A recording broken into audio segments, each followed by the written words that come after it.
This is VOA News. I'm Jim Randle. The House Judiciary Committee here in Washington today got a detailed summary of the impeachment case against U.S. President Donald Trump. Democrats charge he abused his authority and are expected to file formal charges against Mr. Trump this month. AP correspondent Sagar Meghani reports that once again today the atmosphere was rancorous.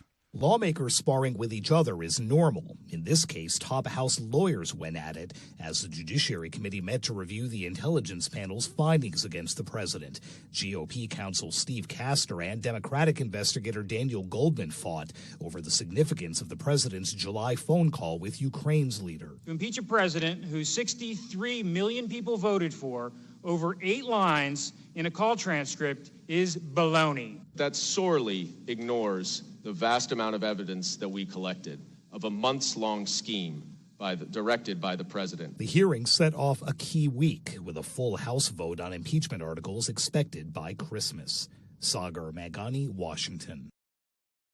Today's public hearing lasted 9.5 hours. Russian President Vladimir Putin and his Ukrainian counterpart Volodymyr Zelensky met for the first time today in Paris for discussions on resolving the military conflict in eastern Ukraine.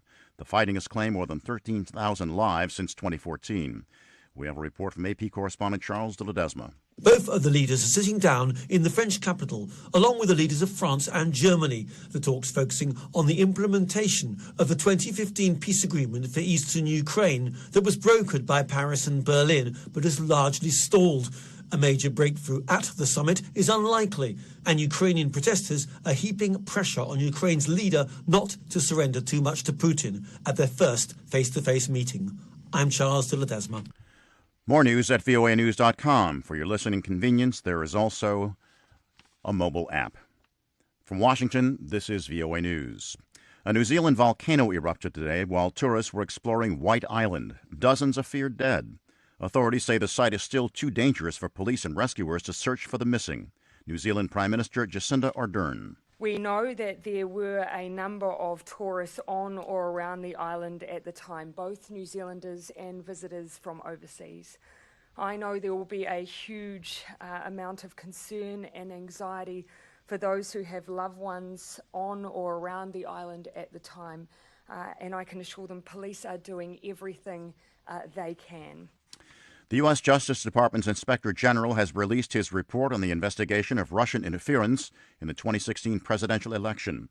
We get a report from AP correspondent Ben Thomas. The Inspector General's report finds no evidence of the political bias President Trump claims tainted the Russia probe. But a summary of the report obtained by the Associated Press does cite performance failures up the FBI's chain of command and 17 significant errors or omissions in surveillance applications for Trump campaign aide Carter Page. At the same time, the Inspector General says there was no intentional misconduct and the FBI was justified in opening its investigation. Attorney General William Barr is rejecting that finding, calling the probe intrusive. Ben Thomas, Washington. The report is well short of what President Trump wanted to see as he continued condemning the investigation and the investigators. They fabricated evidence and they lied to the courts and they did all sorts of things to have it go their way. And this was something that we can never allow to happen again. Experts continue weighing the chance of a U.S. recession. President Trump's re-election chances could very well be affected by which predictions are realized. AP correspondent Rita Foley. The nation's business economists think the economy is growing, but more slowly.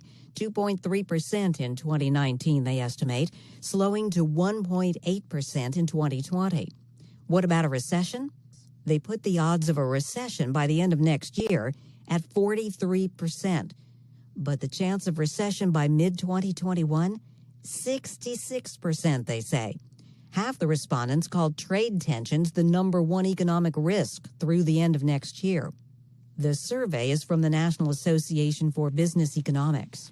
Rita Foley, Washington. Malaysia has begun a vaccination campaign on a rural town on Borneo Island after a 3-month-old boy was confirmed to have polio in the country's first case of the highly infectious virus in 27 years. More news at voanews.com. Jim Randle, VOA News.